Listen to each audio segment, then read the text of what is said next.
नमस्कार, मैं आकाश सिंह गोल चक्र के यूट्यूब चैनल पे आप लोगों का स्वागत करता हूं। हम लोग कंप्यूटर की कार्य प्रणाली को पढ़ रहे थे।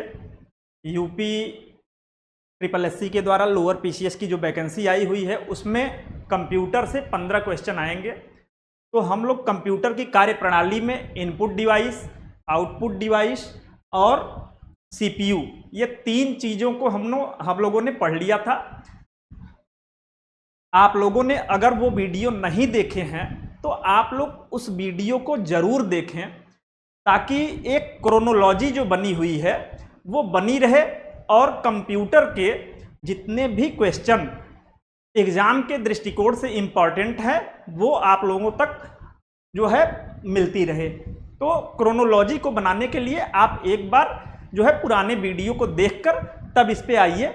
आज हम लोग कंप्यूटर का जो चौथा भाग है मेमोरी, उसको पढ़ेंगे। चूंकि ये बहुत ही इंपॉर्टेंट क्लास है और यहाँ से ढेर सारे क्वेश्चन एग्जाम में आते हैं। आप पूरे वीडियो को जब पढ़ेंगे और सुन लेंगे तो आपको खुद ही एहसास होगा कि ये जो है इस चैप्टर का सबसे इंपॉर्टेंट पार्ट है। ठीक है, तो आइए बिना समय को बर्बाद किए हम लोग जो है आज मेमोरी को शुरू करते हैं।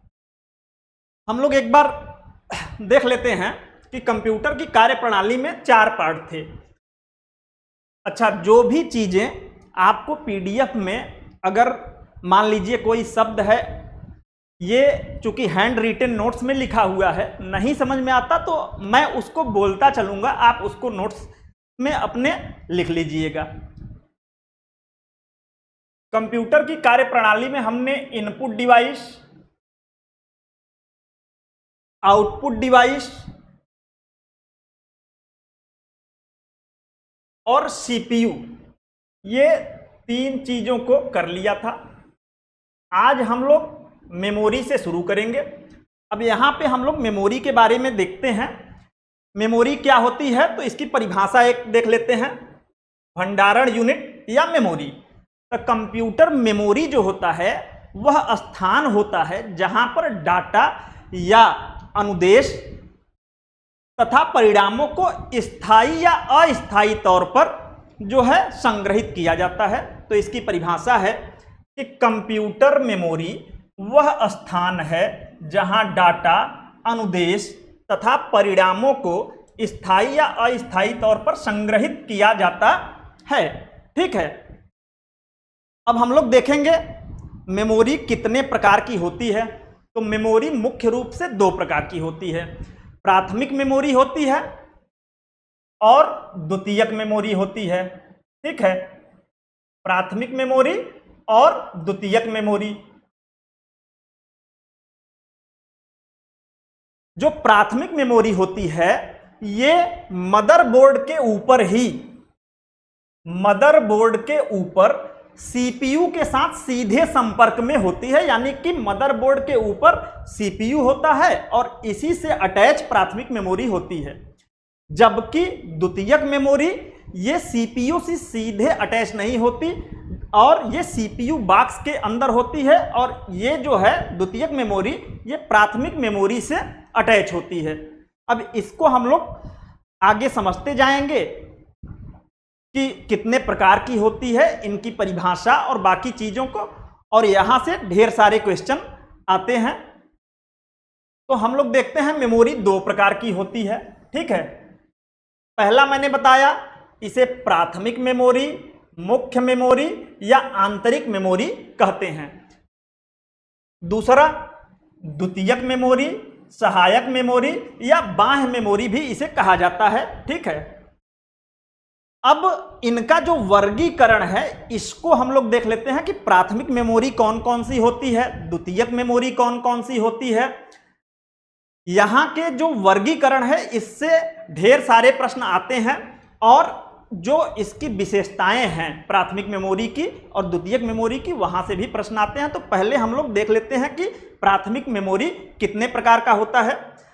तो हमने देखा था कि रजिस्टर जो कि सीपीयू के साथ लगा हुआ था यह प्राथमिक मेमोरी है। रजिस्टर और रजिस्टर और प्राथमिक मेमोरी के बीच में एक मेमोरी लगी होती है, इसे कैश मेमोरी कहते हैं। तो कैश मेमोरी आपको याद रखना है क्या है, प्राथमिक मेमोरी है। ठीक है, इसके साथ ही जो प्राथमिक मेमोरी होती है इसमें स्थायी मेमोरी और अस्थायी मेमोरी। तो प्राथमिक मेमोरी को मुख्य रूप से 4 पार्ट में हम लोग बांटते हैं, रजिस्टर, कैश मेमोरी, स्थायी मेमोरी और अस्थायी मेमोरी। प्राथमिक मेमोरी का जो ये स्थायी मेमोरी है इसी को हम लोग रोम यानी कि रीड ओनली मेमोरी, ठीक है, रोम यानी कि रीड ओनली मेमोरी। रोम जो होता है ये भी 3 पार्ट में बटा होता है। तो अगर पूछ दे कि प्राथमिक मेमोरी तो उसमें रजिस्टर आ जाएगा, कैश मेमोरी, स्थायी मेमोरी। स्थायी मेमोरी का अगर डिवीजन पूछे तो स्थायी मेमोरी में रोम आता है, रीड ओनली मेमोरी। ठीक है, अब रोम को 3 भागों में बांटा गया है। पहला है प्रोम, ठीक है, प्रोम का फुल फॉर्म है प्रोग्रामेबल रीड ओनली मेमोरी। दूसरा है ई प्रोम यानी कि erasable programmable read only memory. और तीसरा है ई प्रोम यानी कि electrically erasable programmable read only memory. ठीक है, और अस्थायी मेमोरी के अंतर्गत हमारा रैम आता है। इसका फुल फॉर्म पूछता है कि रैम का फुल फॉर्म क्या है, तो रैंडम एक्सेस मेमोरी। ठीक है, रैम भी आगे चल के 2 भागों में बढ़ता है, जिसमें एक होता है डायनामिक रैम और एक होता है स्टैटिक रैम। ठीक है,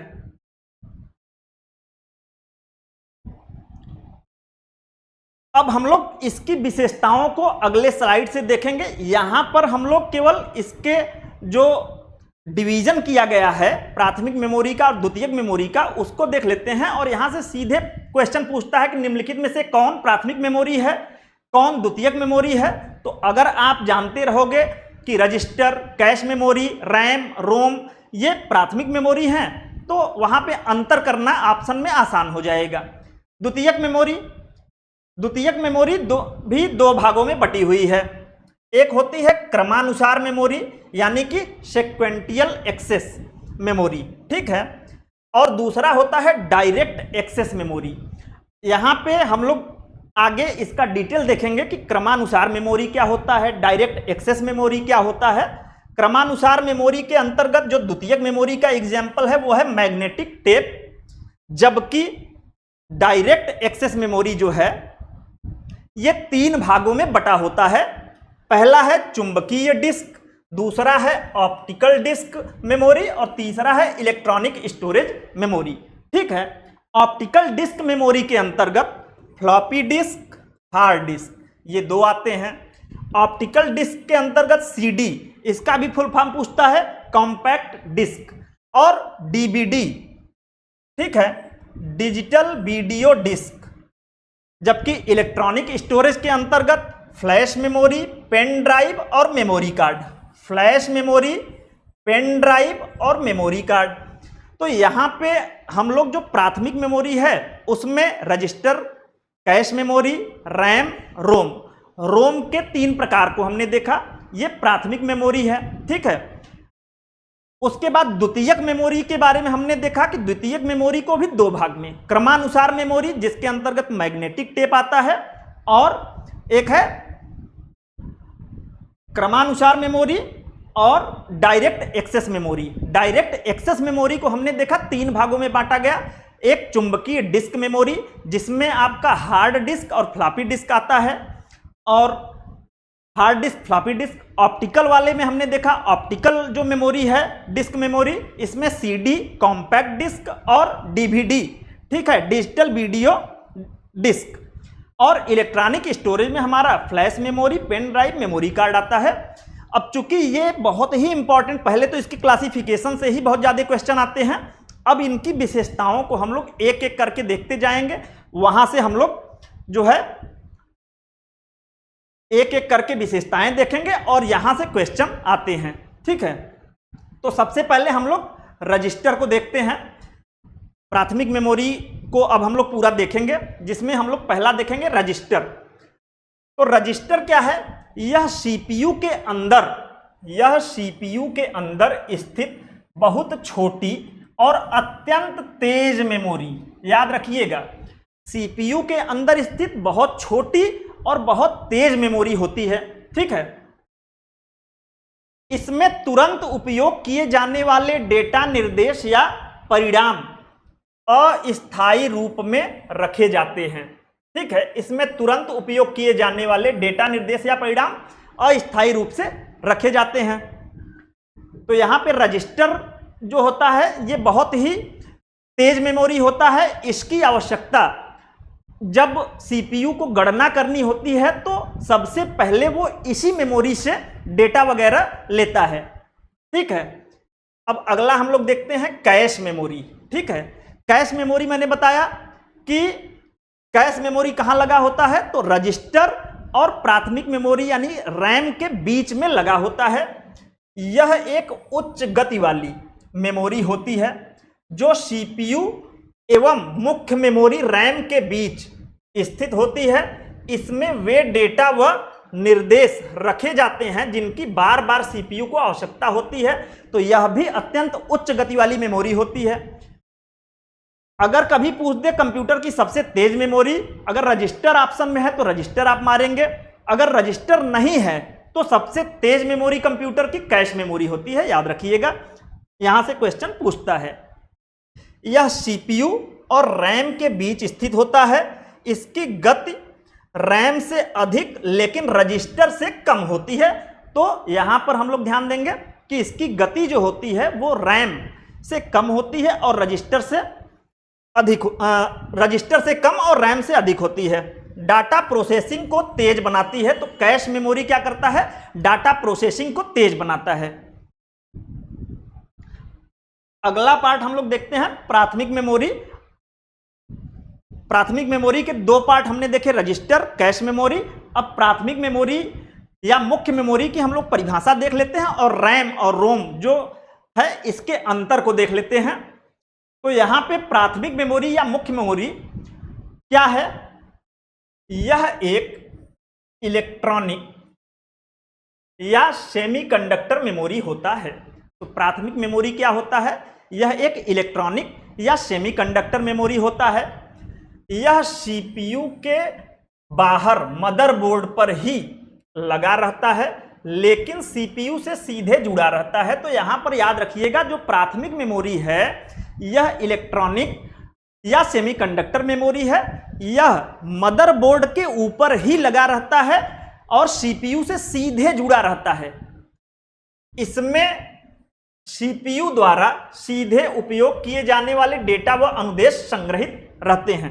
ठीक है, इसमें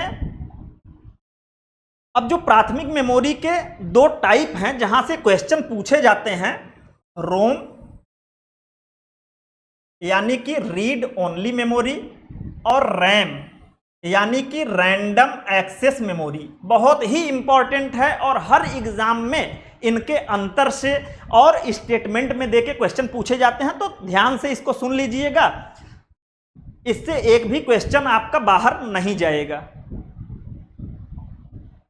रैम और रोम ये दो है। तो रोम का फुल फॉर्म याद रखिएगा कि रीड ओनली मेमोरी। जैसा कि नाम से ही पता चल रहा है कि रीड ओनली मेमोरी यानी कि ऐसी मेमोरी जिसमें रखे डेटा व निर्देश या प्रोग्राम को सिर्फ पढ़ा जा सकता है, तो उसे क्या कहते हैं? Read only memory. अब यहां पर एक चीज याद रखिएगा कि यह कंप्यूटर की मुख्य स्थायी मेमोरी होती है।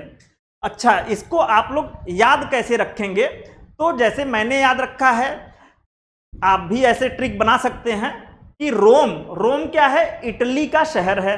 ठीक है, और ये क्या है? एक तरीके से शहर है तो एक जगह पर स्थिर है।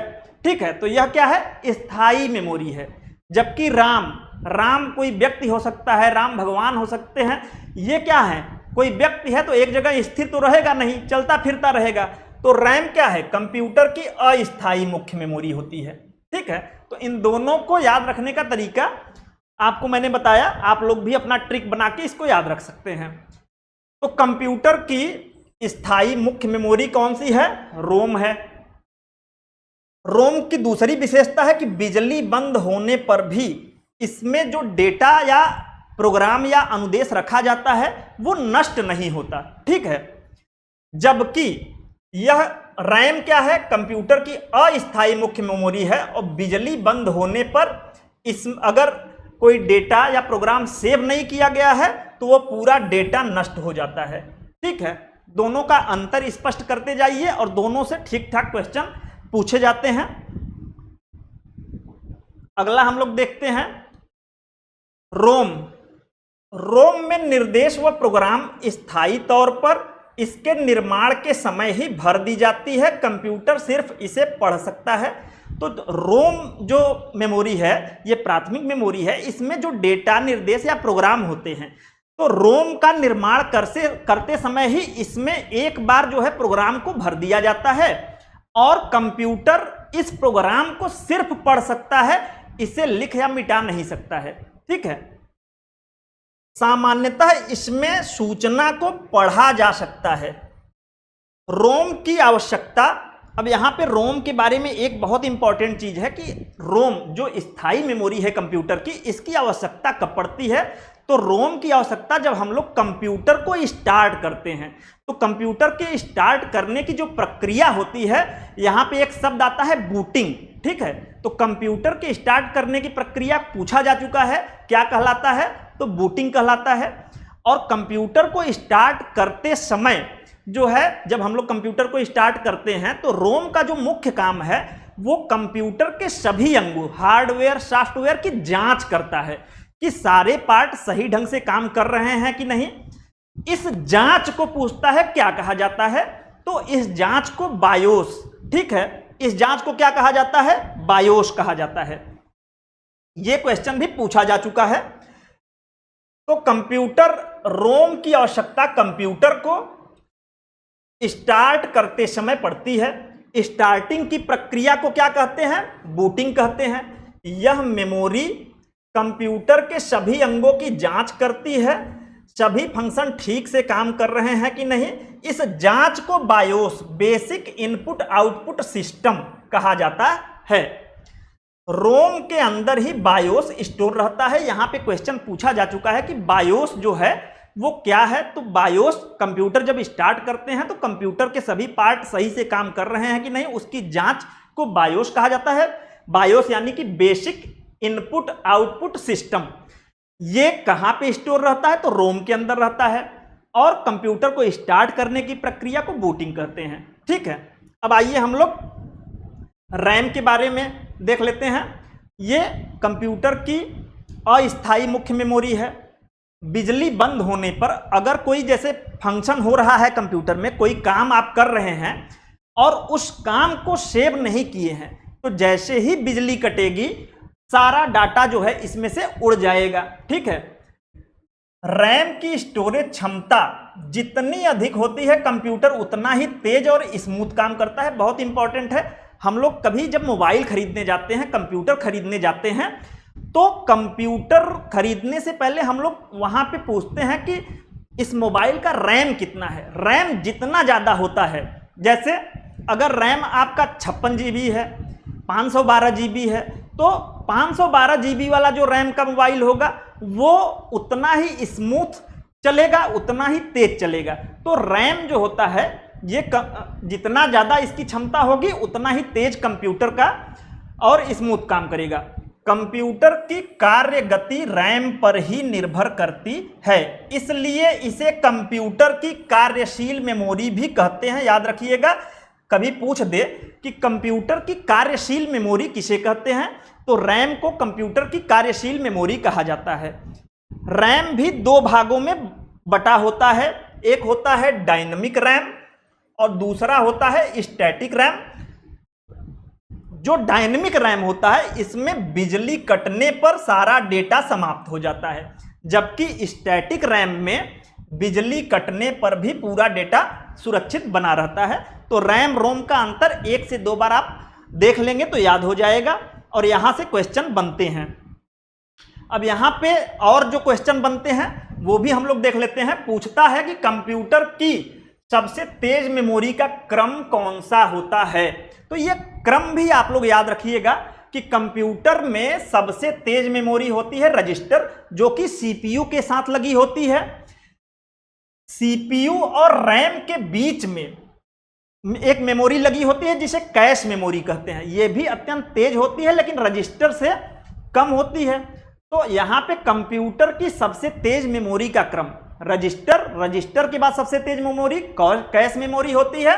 कैश मेमोरी के बाद सबसे तेज मेमोरी कौन सी होती है? रैम होती है, फिर रोम होती है, उसके बाद द्वितीयक मेमोरी होती है। तो ये क्रम याद रखिएगा कि कंप्यूटर में जो मेमोरी है उसमें सबसे तेज मेमोरी पूछता है कौन सी होती है, तो रजिस्टर। अगर रजिस्टर ऑप्शन में नहीं है तो कैश मेमोरी, और ये पूरा क्रम याद रखिएगा। इसके साथ ही कंप्यूटर जब डाटा प्रोसेसिंग शुरू करता है तो सबसे पहले वह रजिस्टर के पास जाता है, फिर कैश मेमोरी के पास।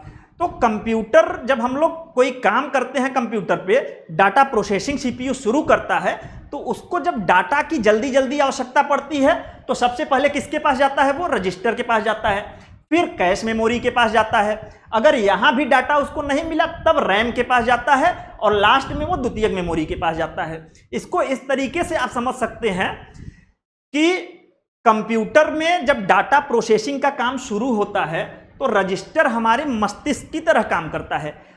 मस्तिष्क में जैसे हमने कोई गणना किया तो वो रजिस्टर से हमने मेमोरी लिया। कैश मेमोरी, हम अगर किसी टेबल पे कोई खुली हुई किताब लेके बैठे हैं, उसमें चीजों को देख रहे हैं, तो वो कैश मेमोरी। फिर रैम और रोम के पास सीपीयू जाता है, यानी कि अगर कोई टेबल पे ही रखी हुई कोई किताब है, बंद है, और द्वितीयक मेमोरी जो होती है लास्ट में कोई अलमारी में किताब, कोई सूचना है जो कि अलमारी में रखी किताब में है। तो एक तरीके से आप इसको समझ सकते हैं। तो कंप्यूटर जब डाटा प्रोसेसिंग शुरू करता है तो सबसे पहले रजिस्टर के पास जाता है। रजिस्टर जो होता है मस्तिष्क में गणना के समान होता है। कैश मेमोरी यह मेज पर खुली किताब के समान होता है। प्राथमिक मेमोरी मेज पर बंद रखी किताब के समान होता है, जबकि द्वितीयक मेमोरी जो होता है वो अलमारी में रखी किताब की तरह होता है। तो ये दोनों से क्वेश्चन बनते हैं। यहाँ पे कंप्यूटर की सबसे तेज मेमोरी का क्रम इंपॉर्टेंट है। आगे हम लोग रोम के प्रकार को देख लेते हैं। हमने पहले ही देख लिया था कि रोम क्या है। तो रोम जो है कंप्यूटर की स्थायी मेमोरी है, ठीक है। ये 3 प्रकार की होती है। तीनों के फुल फॉर्म पूछे जाते हैं, तो तीनों के फुल फॉर्म यहाँ पे लिखे हुए हैं, इसको याद कर लीजिएगा और इसकी विशेषताओं को हम लोग देख लेते हैं क्या है। तो पहला प्रकार है प्रोम, PROM, प्रोम। प्रोम का फुल फॉर्म क्या है? प्रोग्रामेबल रीड ओनली मेमोरी, ठीक है। अब इसको हम लोग समझ लेते हैं, फिर दूसरे पे चलते हैं। प्रोग्रामेबल रीड ओनली मेमोरी का क्या मतलब है? तो हम लोग जानते हैं कि यह एक स्थायी मेमोरी है। इसमें डेटा या प्रोग्राम केवल एक बार लिखा जा सकता है। एक बार लिखे जाने के बाद इसे बदला या मिटाया नहीं जा सकता, ठीक है। तो प्रोम में केवल डेटा या प्रोग्राम को एक बार लिख दिया जाता है, उस डेटा या प्रोग्राम को फिर दोबारा लिखा या मिटाया नहीं जा सकता। इसीलिए इसे प्रोग्रामेबल रीड ओनली मेमोरी कहते हैं। एक बार जो भी प्रोग्राम कर दिया गया फिर बाद में उसको केवल पढ़ा जा सकता है। यह भी कंप्यूटर की स्थायी मेमोरी होती है और बिजली बंद होने पर भी इसमें डेटा सुरक्षित रहता है। दूसरा हम लोग देखते हैं EEPROM, erasable programmable read only memory. जैसा कि नाम में ही लिखा है erasable programmable read only memory, यानी कि इसमें डेटा या प्रोग्राम को कितनी भी बार लिखा जा सकता है तथा UV रेज इंपॉर्टेंट है कि मदद से मिटाया और बदला जा सकता है। तो जो EEPROM होता है, erasable programmable read only memory, इसमें डेटा को चाहे जितनी बार लिखा जा सकता है या मिटाया जा सकता है, और किसकी मदद से? तो UV रेज की मदद से, ठीक है। यह भी कंप्यूटर की स्थायी मेमोरी होती है। बिजली बंद होने पर इसमें डेटा जो होता है वो सुरक्षित रहता है। EEPROM, electrically erasable programmable read only memory, EEPROM, ठीक है, electrically erasable programmable read only memory. इसमें भी डाटा या प्रोग्राम को विद्युत संकेतों, इंपॉर्टेंट है यहां पे यूवी रेज के माध्यम से, यहां पर इलेक्ट्रिकल सिग्नल्स के माध्यम से कितनी भी बार डेटा को लिखा या मिटाया जा सकता है।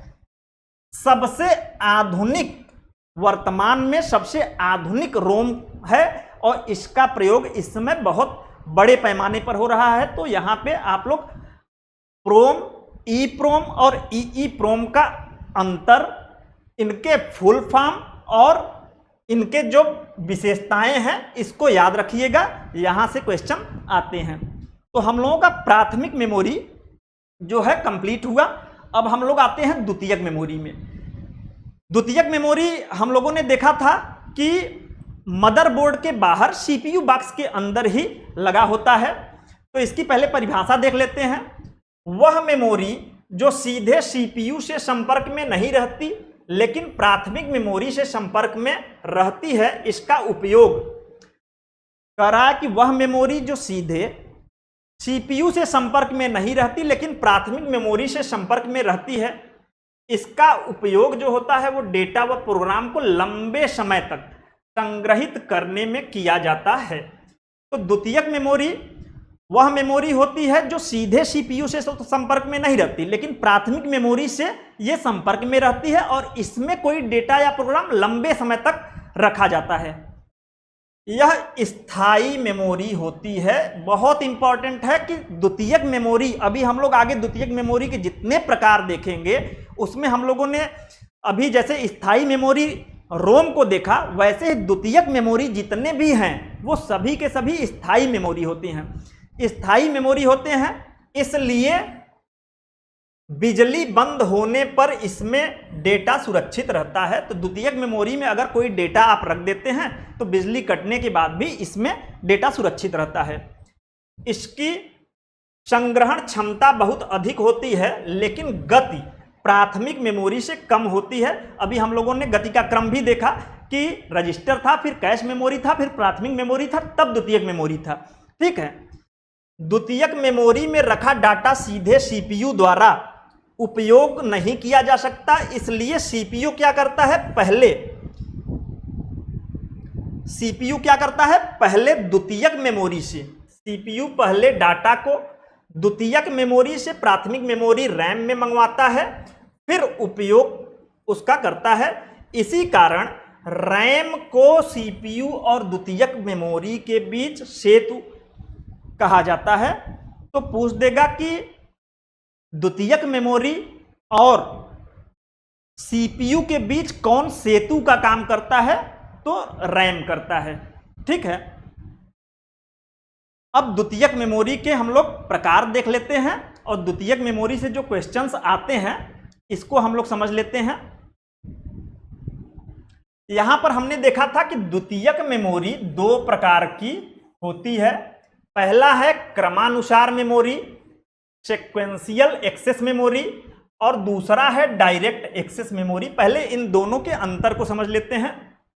द्वितीयक मेमोरी मैंने बताया कि जितने भी द्वितीयक मेमोरी हैं सबके सब क्या हैं, स्थायी मेमोरी हैं।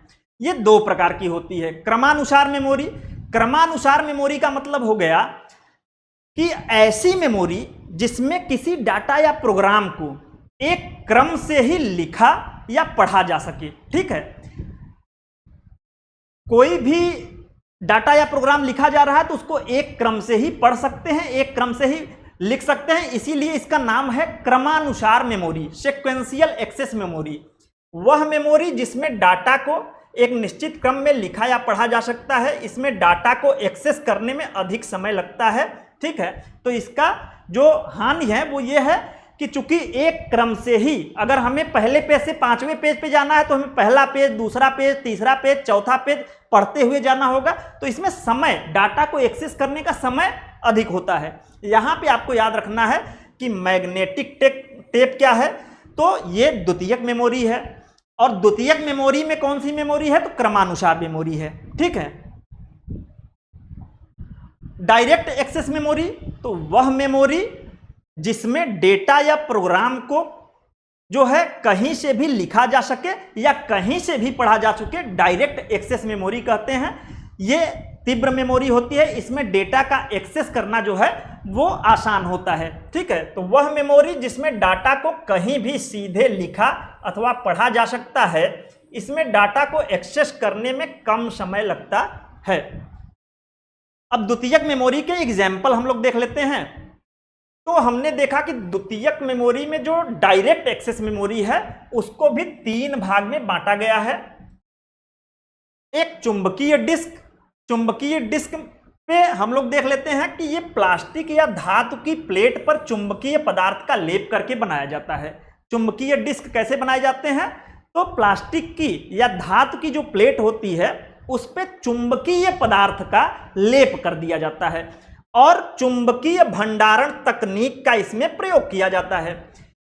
यहां पे आपको ध्यान देना है कि चुंबकीय डिस्क जो होता है ये 2 प्रकार का होता है, हार्ड डिस्क, फ्लॉपी डिस्क। ठीक है, बहुत ज्यादा इंपॉर्टेंट है। इनके जो एग्जाम्पल हैं, डायरेक्ट पूछता है कि हार्ड डिस्क कौन सी मेमोरी है, तो आपको पता होना चाहिए द्वितीयक मेमोरी है। फ्लॉपी डिस्क कौन सी मेमोरी है? द्वितीयक। द्वितीयक में भी अगर कभी जो है पूछे तो ये डायरेक्ट एक्सेस मेमोरी है, यानी कि यहां पे डाटा या प्रोग्राम को डायरेक्ट लिखा या पढ़ा जा सकता है। तो हार्ड डिस्क, यहां से क्वेश्चन बनता है, यह कंप्यूटर का पावर हाउस इसे कहते हैं। तो कंप्यूटर का पावर हाउस पूछ देगा किसे कहते हैं, तो हार्ड डिस्क को कहते हैं। क्यों कहते हैं? क्योंकि हार्ड डिस्क की स्टोरेज क्षमता बहुत अधिक होती है, टेराबाइट में यहां पे स्टोरेज क्षमता होती है। अभी हम लोग मेमोरी की यूनिट पढ़ेंगे तो देखेंगे कि टेराबाइट क्या होता है, गीगाबाइट क्या होता है, मेगाबाइट क्या होता है। ठीक है, तो हार्ड डिस्क को याद रखिएगा, कंप्यूटर का पावर हाउस कहा जाता है क्योंकि इसकी स्टोरेज क्षमता बहुत अधिक होती है। फ्लॉपी डिस्क, ये भी क्या है? चुंबकीय डिस्क है। इसकी स्टोरेज क्षमता कम होती है, एमबी में इसकी स्टोरेज क्षमता होती है, बहुत कम डेटा इसमें स्टोर किया जा सकता है, इसलिए वर्तमान में फ्लॉपी डिस्क का उतना प्रयोग नहीं किया जा रहा है। अगला हम लोग देखते हैं ऑप्टिकल डिस्क। प्लास्टिक या धातु की प्लेट पर प्रकाश परावर्तित करने वाले पदार्थ का लेप करके इसे बनाया जाता है। तो ऑप्टिकल डिस्क जितने भी होते हैं उस पर क्या किया जाता है? प्लास्टिक या धातु की कोई प्लेट होती है, उस पर प्रकाश का परावर्तन करने वाले पदार्थ का लेप किया जाता है। इसमें प्रकाशीय भंडारण तकनीक का प्रयोग किया जाता है, यानी कि भंडारण करने के लिए लाइट के माध्यम से इसमें कोई डेटा या जो है अनुदेश लिखा जाता है और लिखने के लिए लेजर बीम का प्रयोग किया जाता है। ठीक है, लेजर बीम का प्रयोग किया जाता है। इसके भी 2 प्रकार याद रखिएगा, जो है ये द्वितीयक मेमोरी। ऑप्टिकल डिस्क में सीडी है, सीडी का फुल फॉर्म पूछता है कॉम्पैक्ट डिस्क, और डीवीडी ये डिजिटल वीडियो डिस्क। ठीक है, अब इलेक्ट्रॉनिक स्टोरेज जो द्वितीयक मेमोरी है, डायरेक्ट एक्सेस मेमोरी, इसमें 2 चीजें हैं, एक है पेन ड्राइव और दूसरा है मेमोरी कार्ड। इन दोनों चीजों को आप लोगों ने देखा होगा कि पेन ड्राइव ये पेन की तरह छोटा सा जो है एक यूएसबी पोर्ट से लगने वाला जो है स्टोरेज डिवाइस होता है। तो इसका पूछता है कि यह कैसा डिवाइस होता है, तो यह पेन के आकार का एक इलेक्ट्रॉनिक पोर्टेबल यूएसबी डिवाइस है। तो कैसा डिवाइस है? यूएसबी डिवाइस है।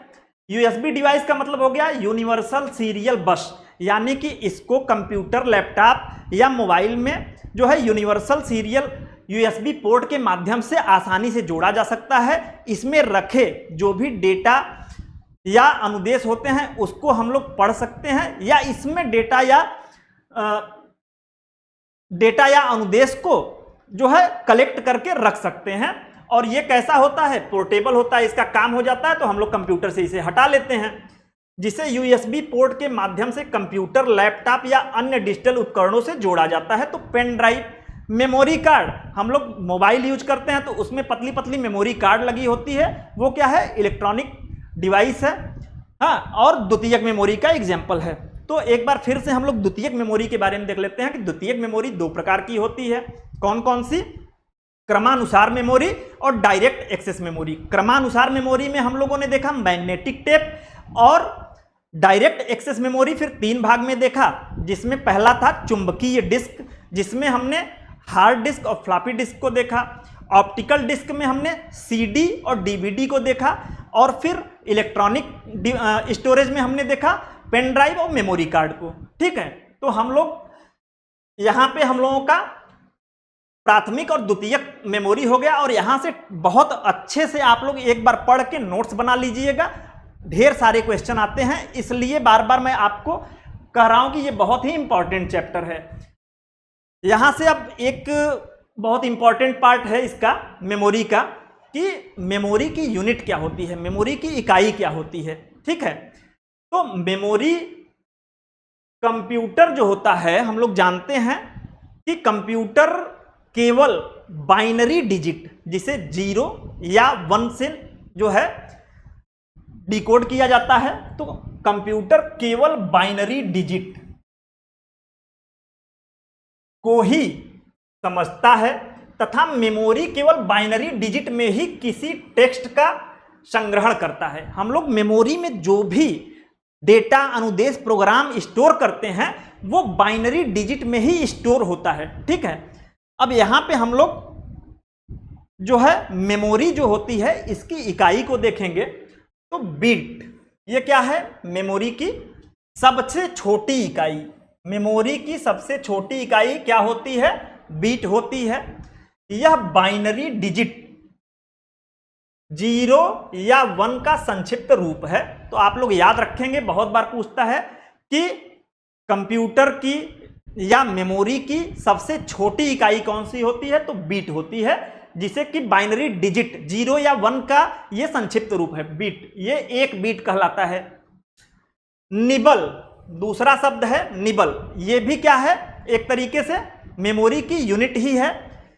4 बिट का जो समूह होता है उसे एक निबल कहा जाता है। ठीक है, 4 बिट के समूह को एक निबल कहते हैं। यहां पे याद रखिएगा निबल क्या होता है। तो 4 बिट का समूह जो होता है उसे एक निबल कहते हैं।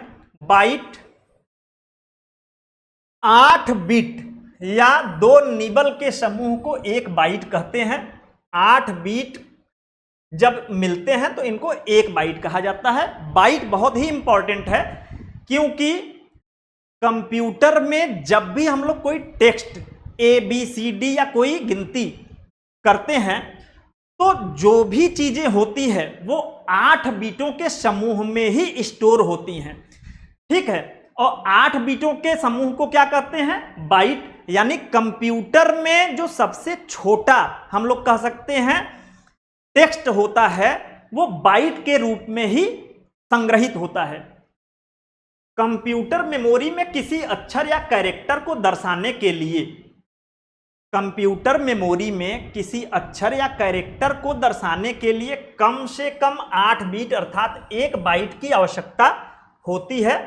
एग्जाम्पल के तौर पे समझ लीजिए कि अगर हमें कंप्यूटर में हम मान लीजिए किसी का नाम लिख रहे हैं, उसमें A अक्षर दबाते हैं तो ये कंप्यूटर मेमोरी में 8 बीटों के समूह के रूप में 1 1 1 1 0 0 1 1 ये 8 बिट के समूह के रूप में ही उसमें संग्रहित होगा। ठीक है,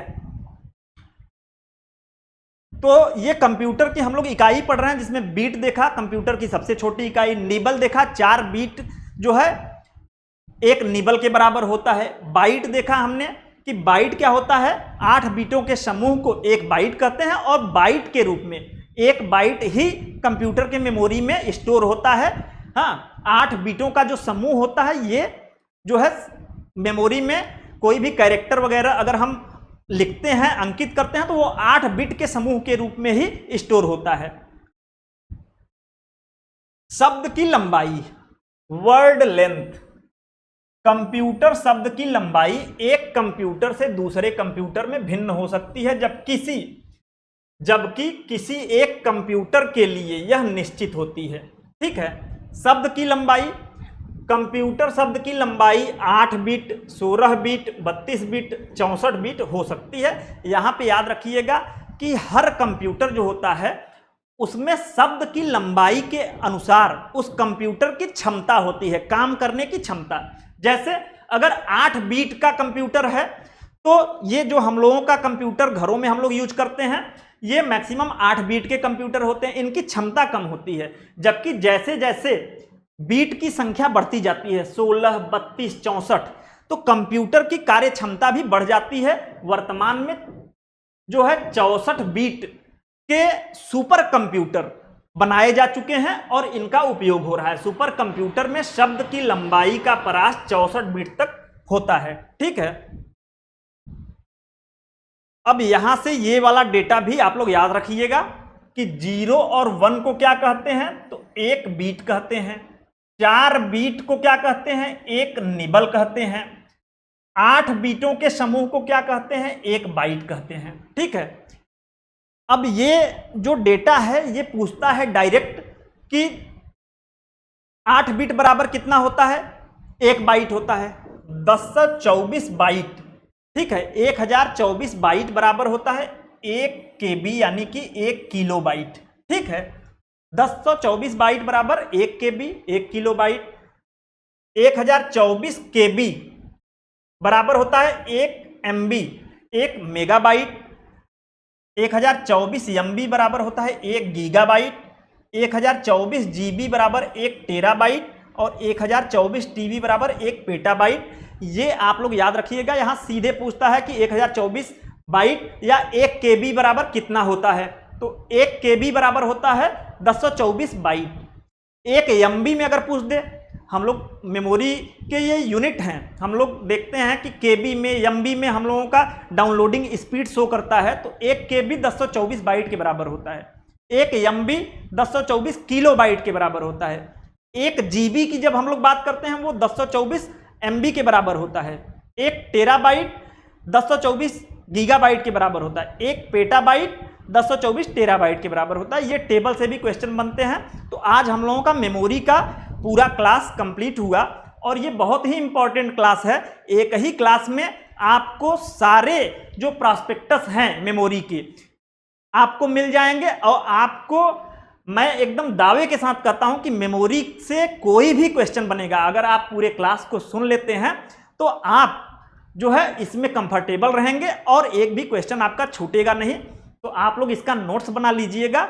जहां नहीं समझ में आया होगा वहां मैंने बोला है, कहीं हो सकता है कि शब्द सही ढंग से दिखाई न दिया हो, तो आप जो मैंने बोला है उसको सुन के उसको नोट्स बना लीजिएगा। आज के लिए इतना ही, धन्यवाद।